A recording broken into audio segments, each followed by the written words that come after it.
اگر سمجھا سکیں مفتی صاحب آسان الفاظ میں کہ کیسے آج کا یہ دن، یہ لمحات، یہ ساعتیں، یہ گھڑیاں کل کے دن سے، گزشتہ کل کے دن سے جب رمضان نہیں تھا اس کے دن سے کیسے مختلف ہے؟ وہ ہم کبھی مارکیٹنگ میں دیکھتے ہیں نا، وہ بھائی بہت آئیڈیل ہے، یہ 12 گھنٹے یہ اس میں سیل لگی ہوئی ہے، تو یہ کل کی طرح نہیں ہے، وہ 100 روپے والی چیز آج 70 میں مل رہی ہے، کہ بتایا جاتا ہے، سیل کیا جاتا ہے کہ جناب یہ جو ہے نا یہ معمولی دن نہ سمجھنا۔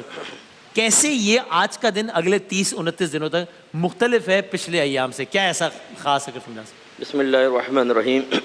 ایک تو جو اس مہینے میں برکات یا فضائل منقول ہیں اس سے اندازہ کیا جا سکتا ہے کہ یہ مہینہ دیگر مہینوں سے افضل ہوتا ہے۔ صحیح۔ جیسے کہ شہر رمضان الذی انزل فیہ القرآن، یہ وہ مہینہ ہے جس میں قرآن نازل کیا گیا۔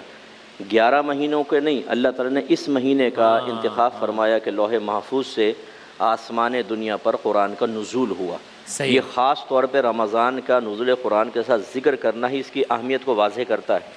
اور جیسے نبی کریم صلی اللہ علیہ وسلم نے ارشاد فرمایا کہ یہ مہینہ ایسا ہے کہ اس میں نفل فرض کے برابر اور فرض 70 فرائض کے برابر ہے۔ واہ واہ واہ۔ تو اس کا مطلب ہے کہ یہ نیکیوں کا ایسا سیزن شروع ہو چکا ہے کہ 11 مہینے میں وہ سیزن ہمیں نظر نہیں آتا، حالانکہ وہاں بھی اجر و ثواب ہے لیکن رمضان کے مقابلے میں کم ہے۔ اسی طرح دیگر فضائل پر غور کیا جائے تو معلوم ہوتا ہے کہ رمضان دیگر مہینوں سے افضل ہے اور یہ لمحات ضرور قدر کرنے والے ہیں۔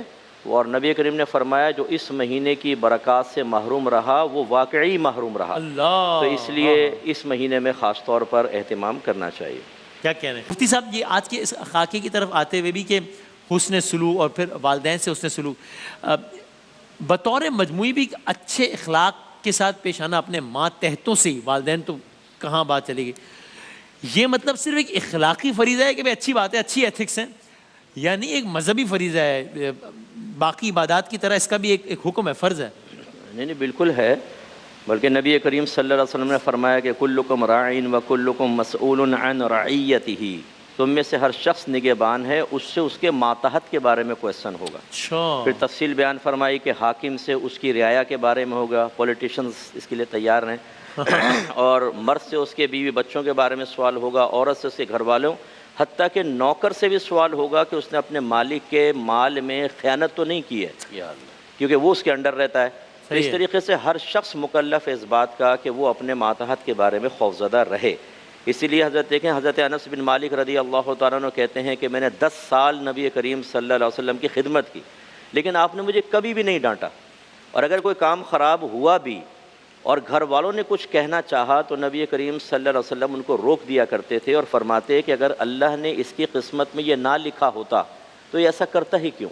اچھا، 10 سال بڑی مدت ہوتی ہے اور سرکار نے بہت ٹائم ہوتا ہے، ہاں، لیکن اس کا مطلب یہ بھی نہیں ہے کہ اگر یہ ماسیاں سن لیں تو وہ گلاسیں توڑیں اور پانی ڈال دیں سالن کے اندر زیادہ اور کہیں یہ حدیث سنا دیں کہ بھئی سرکار نے تو ڈانٹا نہیں تھا۔ بوقت ضرورت ڈانٹاپٹ ہو سکتی ہے، ماں باپ کی طرف سے بھی ہو سکتی ہے، لیکن بیجا جس کو خلاف شرع کہتے ہیں، اس سے معلوم ہوا کہ ماتحت کا ایک حق ہے اور اگر اس حق میں کوتاہی ہوگی تو آخرت میں گرفت ہے۔ سیدھے سے ایک حدیث سنا دیتا ہوں، ایک صحابی آئے، رسول اللہ میرے غلام غلطیاں کرتے ہیں تو میرا، اور میں سزا بھی دیتا ہوں، تو میرا اور ان کا میدان محشر میں کیا معاملہ ہوگا؟ سرکار نے فرمایا ان کی خطائیں ترازو کے ایک پلڑے میں رکھی جائیں گی اور تیری سزا دوسرے میں، اگر یہ دونوں برابر ہوئیں تو نہ لینا نہ دینا، اور اگر ان کی خطائیں زیادہ ہوئیں تو ان کی نیکیاں نکال کر تیرے نامہ مال میں ڈالی جائیں گی، اور اگر خطائیں کم اور تیری سزا زیادہ ہوئی تو تیری نیکیاں نکال کے ڈالی جائیں گی، حساب دینا ہوگا۔ تو وہ روتے ہوئے چلے گا۔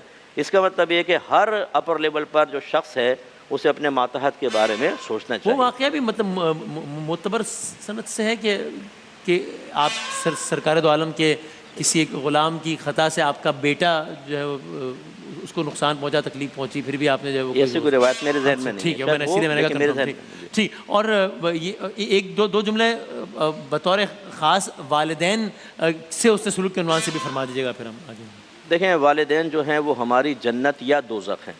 اچھا عمل کریں گے، حسن سلوک کریں گے، ان کی دعائیں لیں گے، ان کے دل کو ٹھنڈا کریں گے، ان کی آنکھوں میں ٹھنڈک پیدا کریں گے، انہیں سکون فراہم کریں گے، لیکن دائرۂ شریعت میں رہ کر، تو انشاءاللہ جنت ہے۔ اور خدا نہ خواستہ گھور کر دیکھیں گے، ڈانٹیں گے، ڈپٹیں گے، بیوی کو پیچھے کھڑے کر کے ماں کے سینے پہ چڑھ کر گفتگو کریں گے، لہجہ سخت کریں گے، پاؤں پٹکتے ہوئے جائیں گے، دروازوں کو زور زور سے بند کر کے جائیں گے، پیسہ اگر ان کو دے رہے ہیں کچھ یا کھانا پینا تو احسان جتا رہے ہیں، یہ جہنم کا راستہ ہے. ہائے ہائے. لیکن آپ کے توسط سے میں والدین سے بھی گزارش کرتا ہوں بہت ہی دائرہ ادب میں رہ کر کہ خدا را ان امور پہ خاص توجہ کریں کہ جن پہ عدم توجہ ہی بعض اوقات اولاد کو آزمائش میں ڈال دیتی ہے. سبحان اللہ. مثال کے طور پر پان کھا رہے ہیں، منع کر رہے ہیں، لیکن ارے ہمیں منع نہیں کرو.